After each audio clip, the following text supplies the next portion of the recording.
Todo ano, quando chega o Oscar, parece que o mundo para falar de cinema. Mas por trás do brilho da estatueta tem uma pergunta bem prática: qual é o peso real desse prêmio na vida de quem trabalha ou sonha trabalhar com cinema, comunicação e design? Primeira jornada. Salve, salve! Eu sou a Zá Coelho e esse é o Primeira Jornada, um programa papo reto feito pela SPM que te ajuda a enfrentar os desafios da vida escolar e a refletir sobre o seu futuro profissional. Eu tô aqui para te acompanhar na descoberta desse universo de possibilidades e caminhos do mercado de trabalho. Para conversar com a gente sobre a importância do Oscar para profissionais do cinema e áreas correlatadas, eu recebo a Gisele Jordão e o Pedro Cury, coordenadores do curso de Cinema e Audiovisual da SPM São Paulo e a SPM Rio, respectivamente.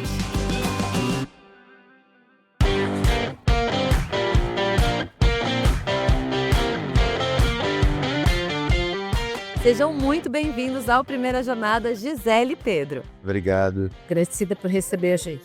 Bom, gente, para começar, vamos entender como o Oscar influencia as tendências culturais, sociais e o mercado criativo hoje em dia? Bom, vamos lá, gente. Eu entendo que o Oscar ele não cria tendência, ele amplifica, né? Ele é uma representação do que está acontecendo ali e de uma visão e de uma perspectiva, de uma postura política, sempre.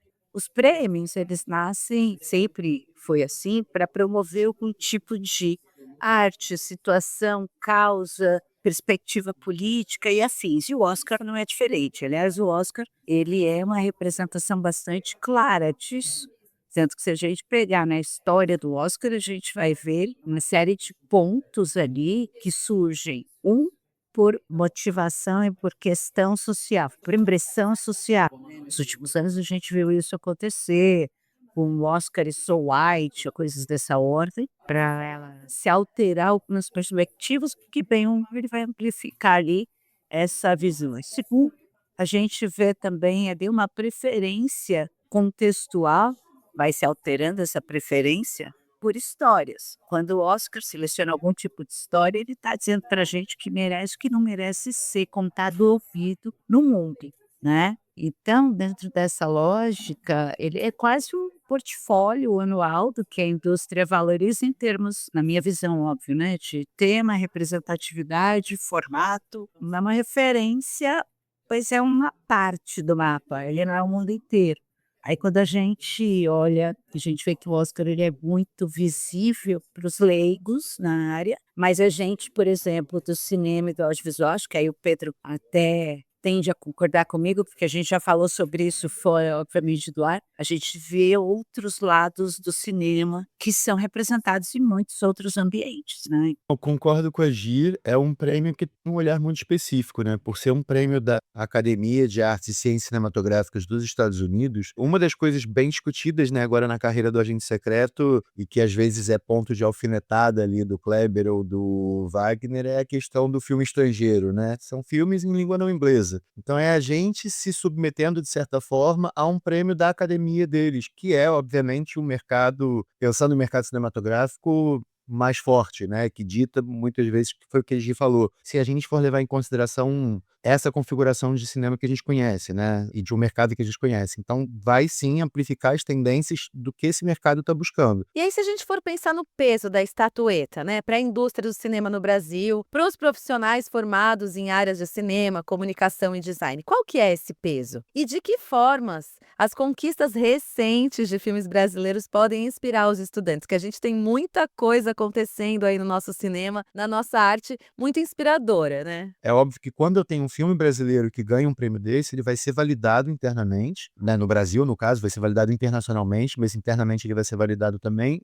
e vai ser mais fácil, por exemplo, daquele ator ou daquele diretor ser chamado para dirigir alguma coisa publicitária, daquele ator ser chamado para fazer um vídeo publicitário, fazer uma campanha. Então isso ajuda, né, de forma colateral, assim, ao desenvolvimento daqueles profissionais. A gente precisa mirar nisso, porque isso ajuda, mas a gente não pode ter isso como único objetivo, né. Tem outras formas de validação, a gente tem outras histórias a serem contadas e a gente não tem que produzir histórias para que todo mundo, né, acompanhe essas histórias. A gente falou uma coisa que é muito importante, que é a importância de boas histórias, né. A gente tem uma capacidade de criação artística incrível, então eu acho o Oscar muito importante, sim, para que a gente tenha mais investimento e tenha um olhar mais generoso para o nosso cinema, mas isso não precisaria vir por um prêmio internacional. Isso poderia vir pela qualidade do que a gente produz, mas com certeza a visibilidade mundial, né, de um filme brasileiro faz com que as pessoas percebam que é uma possibilidade de atuação. Assim,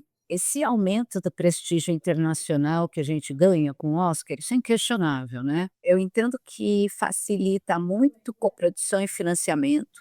Coprodução é algo que para a gente vinha sendo um desafio pela perspectiva das pessoas têm a respeito do Brasil mesmo, a nossa condição, e ao mesmo tempo para a gente é fundamental, porque a cada coprodução que você estabelece, você está estabelecendo também um novo mercado para você atuar. Com o Oscar a gente consegue ter, né, essa visibilidade que nos dá mais financiamento, mais coprodução, e ao mesmo tempo a gente consegue valorizar todo o mercado brasileiro, porque eu entendo que a gente consegue valorizar internacionalmente os catálogos brasileiros em plataformas. Para os profissionais, obviamente, assim, eu acho que tem uma questão que é importante ser dita. Eu entendo que isso é mais ou menos compreendido, mas a maioria vai ter uma carreira sólida sem chegar ao Oscar, né? Eu entendo isso. E os prêmios, não só o Oscar, mas vários, né? A gente tem os prêmios de Locarno, por exemplo, que é de art house, que é o oposto que a gente vê no Oscar. A gente tem agora festivais de terror, a gente tem festivais de documentário, a gente tem festivais das mais distintas ordens.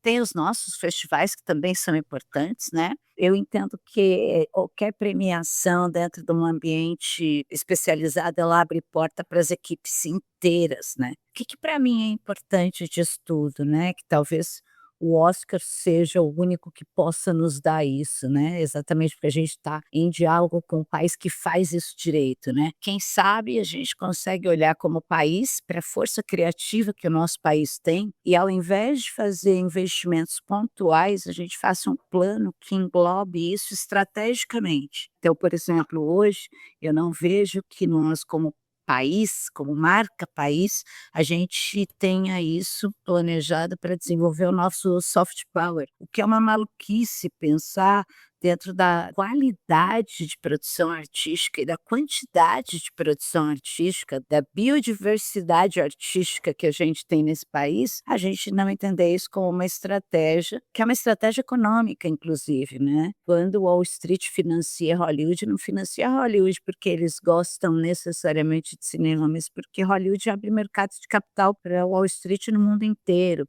de uma maneira muito simples, né, então a gente não usa calça jeans, não toma Coca-Cola à toa.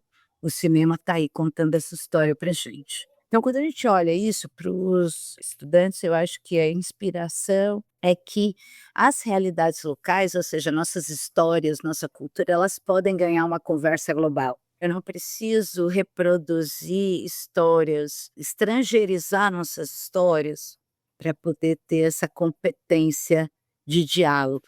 Na verdade, assim, aí dá a minha perspectiva, e aí eu vou muito em concordância com uma série de autores que a gente busca aqui. Quanto mais eu olhar para a minha realidade e mais a representar, mais relevante eu fico no contexto global, porque ninguém pode fazer isso melhor do que eu, que sou a dona desta realidade. Então, eu acho que a técnica, o repertório, o olhar autoral é que são a nossa inspiração, não é um milagre, né, o Oscar, então, sei lá. Bom, agora trazendo um pouco sobre como a gente consome isso, né? O streaming fez com que tudo mudasse. A gente assiste filmes de uma outra forma hoje. Como é que isso afeta a formação cultural dos jovens? O que muda? Essa pergunta ela é a pergunta que a gente vem se fazendo e as respostas têm variado e a gente ainda está num processo de entendimento disso. Talvez nunca tenhamos uma resposta, porque a tecnologia está mais rápida do que a nossa condição de formular respostas, mas o fato é que o algoritmo ele restringe a diversidade real, né.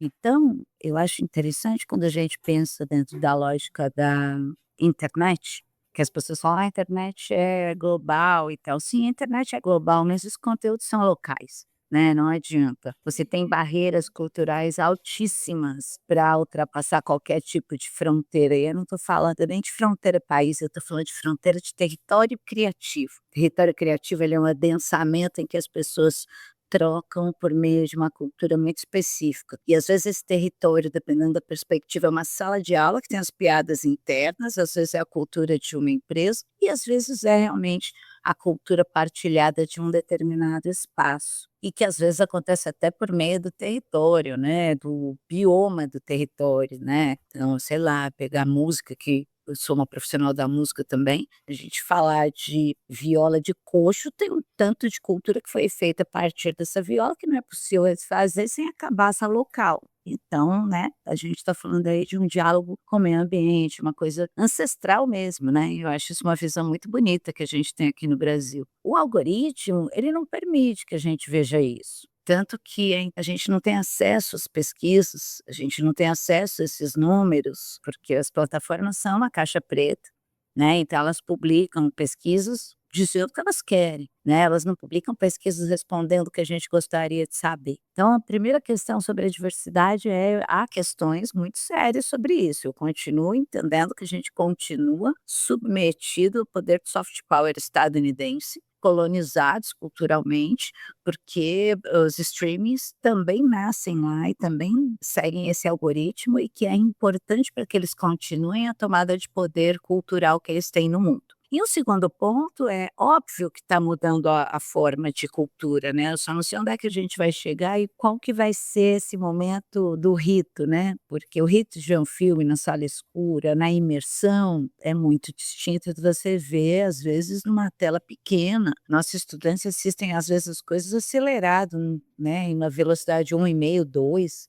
Eu realmente não consigo nem entender o princípio de você assistir a um filme acelerado. A grande questão que eu acho é como que a gente consegue virar observador crítico nessa situação, e não só um receptáculo de coisas que você, por ansiedade de ter que saber tudo, se acelera, se assiste tudo que você pode, você não sabe falar sobre. E como a gente pode furar essa bolha do algoritmo para dentro de uma lógica da cinematografia, a gente não ter uma cinematografia óbvia dentro da cabeça, né, desses estudantes e tal. Como que a gente vai assistir com atenção à linguagem, ao som, ritmo, cor, montagem, dentro de uma perspectiva de uma tela pequena?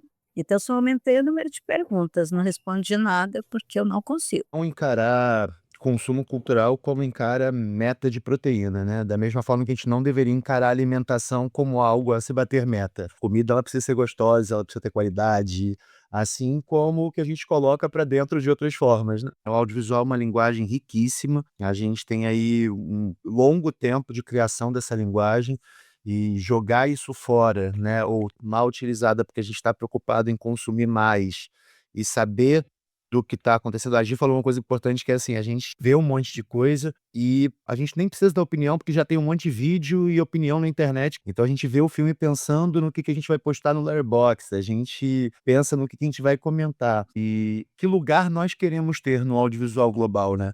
Nós somos o segundo maior mercado de streaming do mundo. Então pensa que a gente só está atrás do mercado daquele país que está produzindo. Então a gente está consumindo a história estadunidense, a gente está consumindo a literatura estadunidense, tudo isso faz parte também da nossa cultura. Eu vejo muitas vezes pessoas chegando em sala ou conversando com algumas pessoas mais novas, né, que a importância é saber do que a história trata. Não é sobre o que acontece, é como aquilo acontece. Foi o que a Gi falou, tem toda uma criação do que leva a uma obra audiovisual, você simplificar aquilo que você assistir em 1.5, você está entendendo a história, é simplificar demais a história e todo mundo está trabalhando naquilo. Achar, por exemplo, que numa cirurgia você só tem o corte que o médico faz e não tem várias outras pessoas cuidando para você se sentir bem, né? Então eu acho que a gente entender o audiovisual como algo muito mais complexo, entender que é sim um espaço de criação, mas que também é um mercado importante pra gente, assim, né? É um país a ser imaginado, é um mundo a ser imaginado, e não só uma lista de coisas que a gente tem que cumprir para bater meta. Bom, a gente faz uma pausa rapidinha e já volta. Na ESPM, a inovação não é apenas um diferencial, é uma exigência. Um lugar onde celebramos o inusitado. Aqui, o aprendizado vai além da sala de aula. Vivemos experiências internacionais e aprimoramos habilidades além do tradicional. Criamos networking de verdade, sendo referência na produção de conhecimento. Juntos, vamos liderar o futuro, seja ele qual for. E aí, vem com a gente? ESPM, o inusitado em constante movimento. Voltamos com a Gisele Jordão e o Pedro Cury, coordenadores do curso de Cinema e Audiovisual da SPM. E seguimos falando sobre o peso do Oscar para o mercado criativo. Gente, a gente sabe que nem só de melhor diretor, ator, atriz, vive a indústria do cinema. Quais que são as outras possibilidades, né, de atuação nessa área? O que mais dá para fazer? Eu sei que tem uma gama bem ampla de possibilidades. Digam aí pra gente, o que mais dá para fazer? Existem muitas possibilidades, né, de atuação no audiovisual. A gente tem, em geral, é o que as pessoas pensam logo na figura da direção, na figura da produção, cinematografia, som, roteiro, montagem, pós-produção, direção de arte, atuação, né, também é uma possibilidade, trilha sonora, tudo isso, efeitos especiais, mas tem também o pessoal que faz isso ser viável. As pessoas que pensam as estratégias de lançamento, muitas vezes valorizando a nossa cultura, a gente está abrindo portas no mercado internacional, porque a nossa cultura é muito bem vista. Então, pessoas, né, que estejam trabalhando aqui, pessoas que trabalhem fora, pessoas que façam esse mapeamento. Então, existem muitas possibilidades de atuação no campo do audiovisual, tanto mais ligadas ao artístico quanto mais ligadas aos negócios. A gente tenta dar conta dentro de sala de aula, né? Porque afinal de contas a gente precisa pensar o cinema audiovisual de forma muito mais complexa do que simplesmente achar que tem um filme na tela, que foi também o que a Gi trouxe, né? A sala de cinema já não é mais a mesma, a sala de casa já não é mais a mesma, a quantidade de telas que a gente tem disponíveis já não é mais a mesma. Então, como a gente produz, como a gente idealiza e como a gente briga, né, e tenta buscar viabilidade para essa arte que é tão plural e que muitas vezes é tratada como algo bobo, porque no fim das contas é um trabalho enorme para as pessoas se divertirem. E a gente não quer que as pessoas, enquanto estão se divertindo, prestem atenção e se preocupem com a quantidade de trabalho que a gente teve para fazer. Então a gente tenta passar uma experiência da pessoa relaxar. Só que isso faz com que muitas vezes as pessoas não tenham noção do tamanho do trabalho, do tamanho da estrutura e da quantidade de pessoas que estão envolvidas naquele processo. Com essa pergunta eu até pensei, nossa, mas nós temos tempo, vamos envelhecer juntos, né? Porque a gente tem aí uma quantidade absurda. Eu mesma, né? Eu sou uma profissional de estratégia no audiovisual, nas artes como um todo. Então eu vou olhar para público, eu vou olhar para carreira do filme, eu vou trabalhar nas campanhas, seja para o Oscar, seja para Cannes, seja para Berlim, seja para Locarno, seja para estratégia de carreira do profissional. E eu vou também trabalhar na composição de transmídia para a gente aumentar o recebimento desse profissional, porque eu acho interessante, né, quando a gente associa o pessoal das artes, do cinema e do audiovisual é algo puramente criativo, porque se você não for um empreendedor nato nessas áreas, você não sobrevive. Cada filme é um empreendimento novo, do zero. Cada projeto é do zero. E você tem que ampliar o recebimento com esse projeto até que você consiga colocar outro na rua, né? Então é uma vida emocionante, ao mesmo tempo que múltipla de diversas perspectivas. Ela é viciante também, né? Estamos Pedro e eu aqui para confirmar isso. Então, para além, obviamente, de tudo isso que o Pedro disse, eu acho que a gente tem uma outra visão que pode ser implementada, que é, hoje, nenhum setor de atividade vive sem audiovisual. Nenhum deles. Então, a gente tem uma alta contratação na medicina para realidade expandida, para a gente poder fazer treinamento de médico. A gente tem na engenharia a mesma coisa, né? A gente tem até o direito fazendo o que a gente chama de visual law. Os advogados nos contratam para ler o processo que eles não têm tempo de ler e fazem um vídeo documentando aquele processo. Hoje a gente está muito integrado com as economias, todas, né? Os setores econômicos todos. E isso amplia, inclusive, os desafios. Por exemplo, até para profissionais de linguagem. Hoje, na linguagem, a gente está tendo que discutir como é contar uma história na vertical. Porque os jovens assistem histórias na vertical. Eu não consigo, eu confesso. Eu sou muito isso aí. Mas eles assistem. Então, assim, Hoje eu entendo que a gente tem também linguagens que vão surgir, tecnologias que vão surgir, que a gente nem sabe que vão surgir e que vão depender muito dessa visão. O que eu acho que é importante? Todos nós no cinema temos um ponto em comum. Qual é ele? A gente conta histórias. Seja eu conto história a partir da estratégia, seja o diretor que conta a história que está enquadrada ali no filme, no espaço narrativo, seja o roteirista que contou uma outra história que não é que foi filmada, que está no papel. É uma arte coletiva em que todos nós vamos contribuindo. Com a entrada de um ator, a gente muda a história, né? Então, quando entra uma Fernanda Montenegro, uma Fernanda Torres para contar uma história, ela dá uma dimensão para a personagem que constrói outra história em múltiplas camadas. E que eu, como estrategista, vou contar outras histórias nos mercados por onde eu estou passando para ampliar uma visibilidade daquilo. Ou seja, né, a gente tem múltiplas profissões aí integradas, é um sistema bem complexo. E para coroar esse final aqui, a gente tem o nosso momento Dica de Mestre, que é onde vocês podem falar sobre conceitos ou dicas que, se vocês tivessem ouvido lá atrás, no começo da carreira de vocês, talvez pudessem ter ajudado, sabe? Aberto portas, facilitado o caminho. Digam pra gente essas dicas. Gente, essa pessoa é quase eu agora, né, na verdade, porque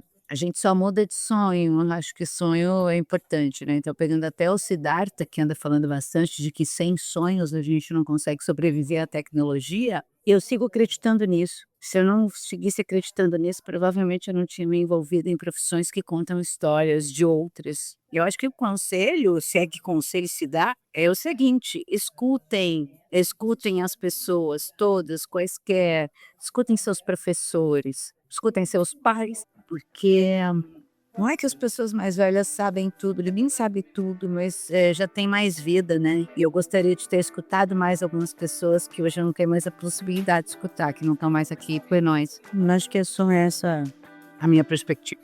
Eu vou entrar nessa linha, não, né, escutem, sejam curiosos e registrem essas histórias, porque são vocês que podem guardar esses conselhos para outras pessoas também. Se preocupem menos em falar e mais em escutar, contem menos as histórias de vocês e ouçam mais as histórias dos outros, porque além de uma linguagem que domina o mundo hoje em dia, o audiovisual é também uma forma da gente se conectar com quem a gente é e de imaginar mundos possíveis. Então, escutem quais são esses mundos que a gente quer. É uma das formas mais poderosas da gente estar junto, é contar histórias. Gisele, Pedro, muito obrigada pelo papo, muito rico, cheio de informação, de curiosidade, e também acho que vai inspirar muito quem está ouvindo a gente. Pessoal, super agradecida. Obrigado, Zá, obrigado.